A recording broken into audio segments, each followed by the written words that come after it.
When did your something's not right here gut feeling ever save you? When I was in college, I lived in a sketchy part of Chicago, Humboldt Park, Logan Square, before gentrification. I liked to take late night strolls, even when I was living in that neighborhood as a 20-year-old woman. Yeah, I know, pretty dumb of me. Anyway, one night I was feeling stressed out, so I embarked on one of my late night strolls. I was walking along a somewhat busy road, cars were zooming past me, pretty normal. I wasn't paying attention because I was too wrapped up in whatever was stressing me out that night, and suddenly a chill shot up my spine. Hypervigilance washed over me, and I became more alert than I had ever been. Something was wrong. Someone was watching me. I quickly spotted a car. It was driving in the opposite direction, a little slower than usual. It was too dark for me to see anyone inside the car, and the car was pretty unassuming. But I still knew something was off. They were watching me, and I just knew. The car drove past me and then made a U-turn. Now it was right behind me, creeping along the curb. Luckily, there was a Walgreens a few blocks ahead. I started walking faster, and the car eventually sped past me and disappeared into a corner. I somehow knew I wasn't safe yet, so I still sprinted to Walgreens. I told the security guard what happened, and we both went outside. The car was parked up the street about 50 to 100 feet away. The security guard was a big guy who looked intimidating. He marched toward the car, and the car immediately backed up, made a U-turn, and then booked it out of there. The security guard called the cops, and they drove me home. I never took a late-night stroll again. My gut made me more alert, but it was really the security guard who saved my life. I'm positive that if he wasn't there that night, something bad would have happened to me. I wish I could find that security guard to thank him. Yeah, no doubt, for sure, that security guard, I'd bet, has saved more than one life on those weird, creepy, cold, dark nights in Chicago. Freaking GOAT material right there. Story 2. A few years ago, when I was studying abroad in Europe, my friend and I decided to go to Turkey. It was our first time really traveling on our own without a group, and we decided to walk around the square outside of the Blue Mosque. We felt very safe during the day and decided to see the city at night with the lights. As we were in the square, we were hounded by typical store owners trying to sell us something. Finally, most went away, and as we were going back to our hotel, a younger guy approached us. He said he had a shop on the corner, which he pointed to with lots of souvenirs, including carpets. I grew up with a lot of handmade woven carpets from my parents' travels to the Middle East and Asia. I decided it would be a nice gift. So we followed him, and when we got to what we thought was his shop, we stopped. We started to walk in, and he said, "No, not that one, the one around the corner." We poke our head around, and sure enough, to see a store only selling carpets. I started to get a slightly strange feeling, but nothing too overwhelming, so we followed him as we could see the store. When we walked in, about 13 to 15 other men were in the shop. They were pointing out carpets and showing us around, and I started to get really uncomfortable. My friend seemed completely at ease, so we followed the group around the bend to the other part of the store.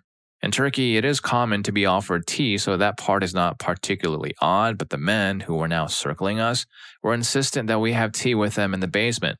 I kept saying no, but they were leading us toward steps, completely surrounding us. So we got to the steps, and my friend started walking down. My body began to sweat, my heart went crazy, and I never had such an overwhelming fear before.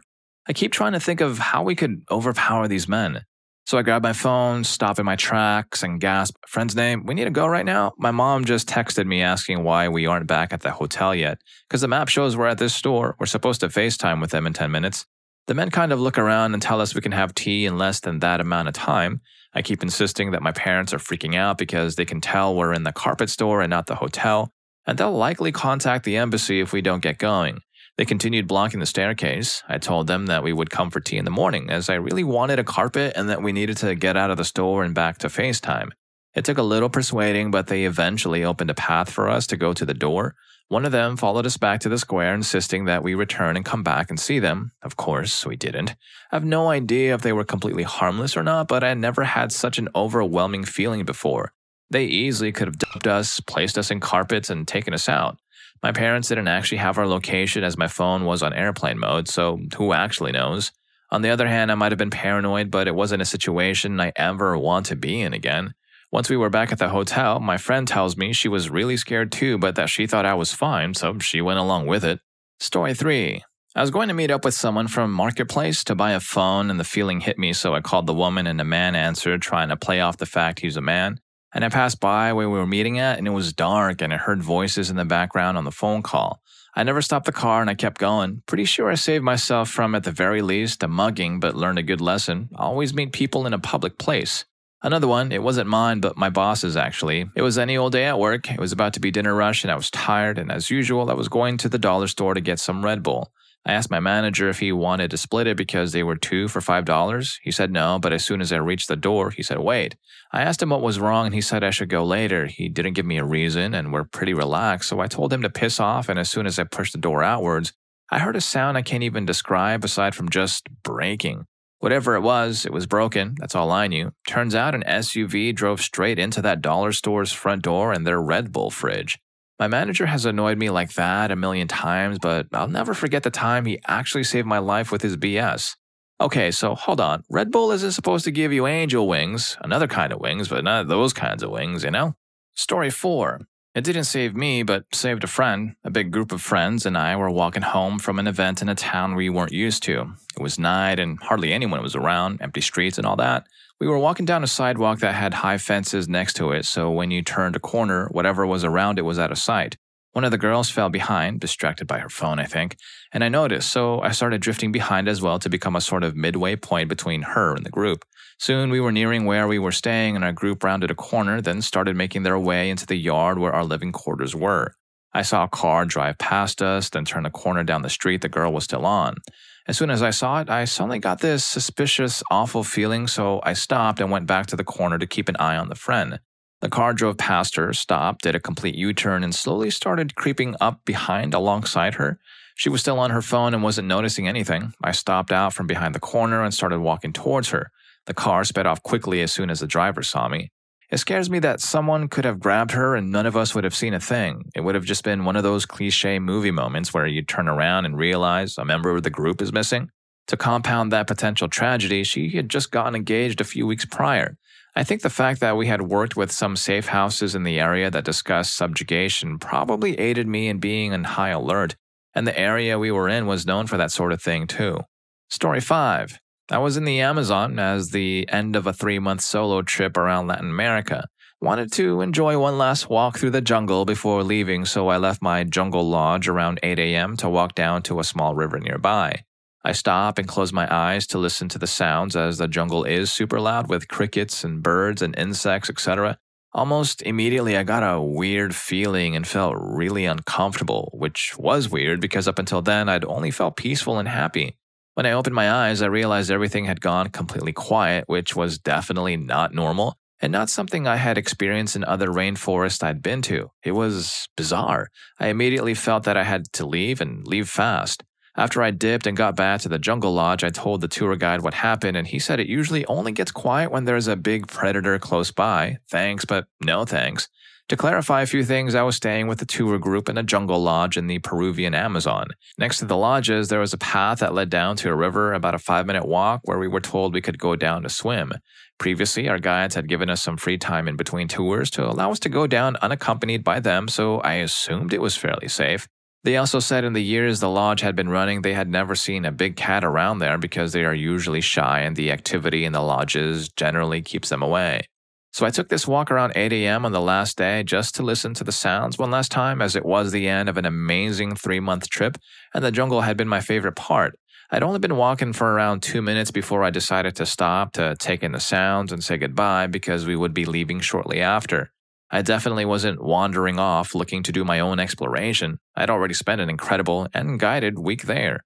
In regards to why insects would stop for a predator, the answer is, I don't know.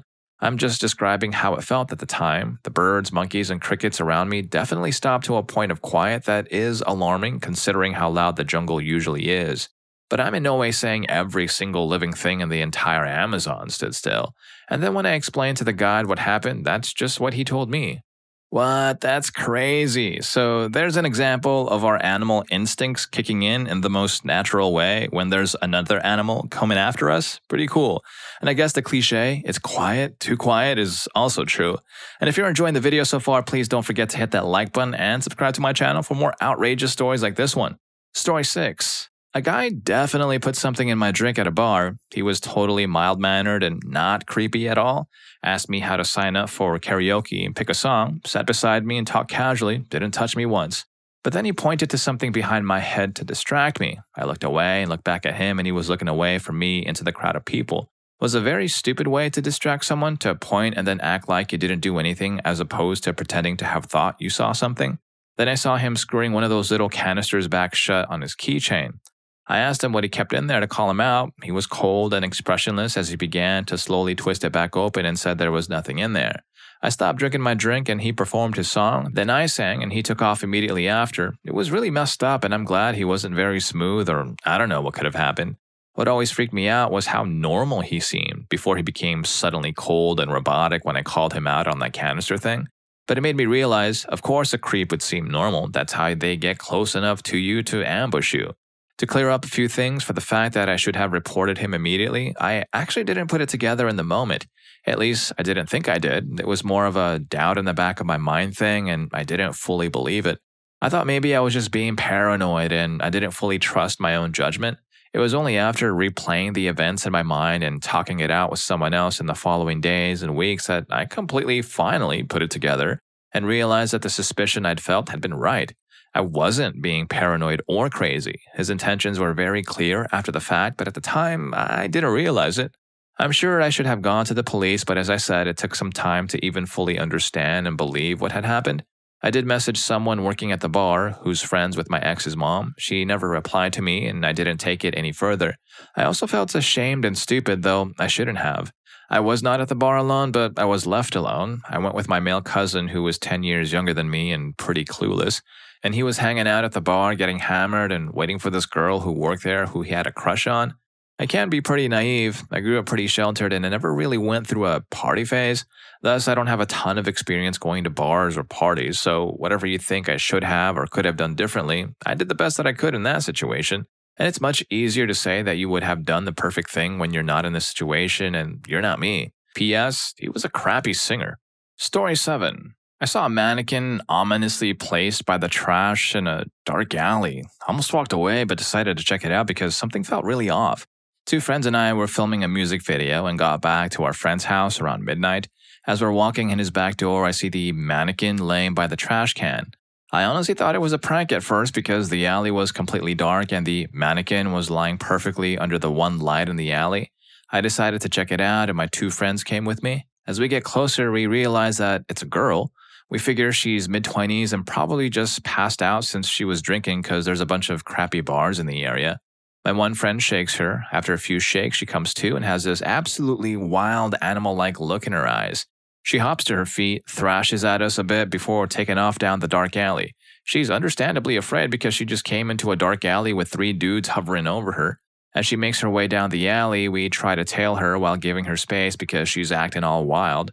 I want to call the cops. My one friend wants to help her but not call the cops and get her in trouble, and my 3rd friend wants to leave her figuring she's just hammered and headed home. While arguing about what to do and keeping our distance so we don't freak her out, we actually lose track of her but find her phone in the middle of the alley. It's got hundreds of missed calls. It starts ringing, so we answer it, and it's an extremely and understandably upset friend who says everyone has been trying to get a hold of her. She says she's not in the state but says she will call her mom and have her call us in a minute.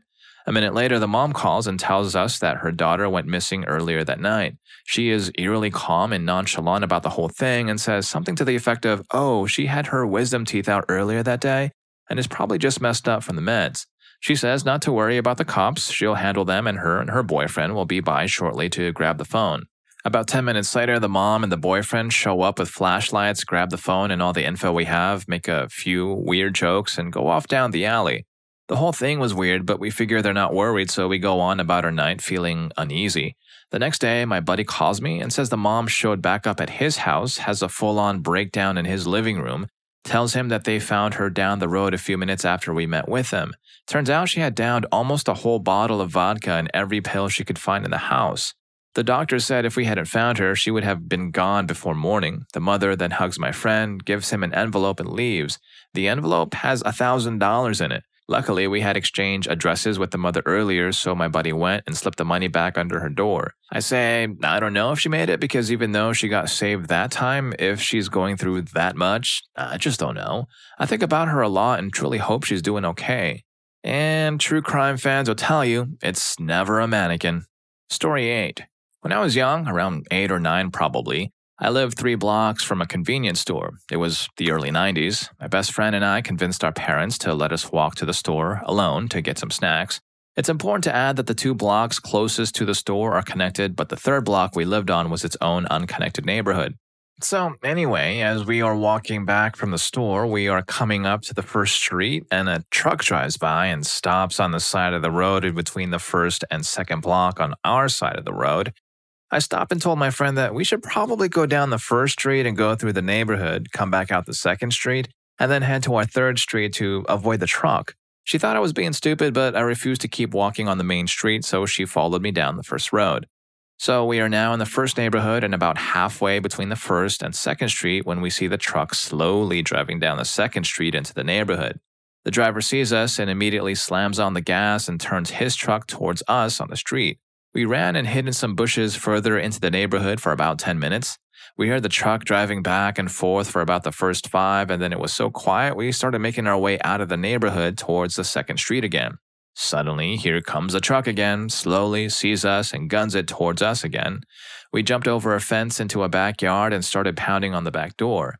By the way, this is a Tuesday, middle of the day during summer vacation. Most people are at work, but miraculously a man and a woman opened the door and let us in. The woman had just had a baby like a week before, so they were home on leave.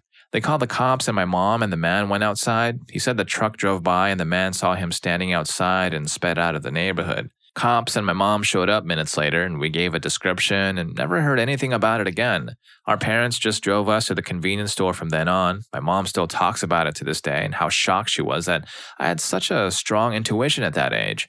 Story 9. I used to just drive around country roads when I would feel stressed out or sad as a way to just get away and listen to music. And one evening I was driving with my best friend in the car. We're on a gravel road that has this huge hill.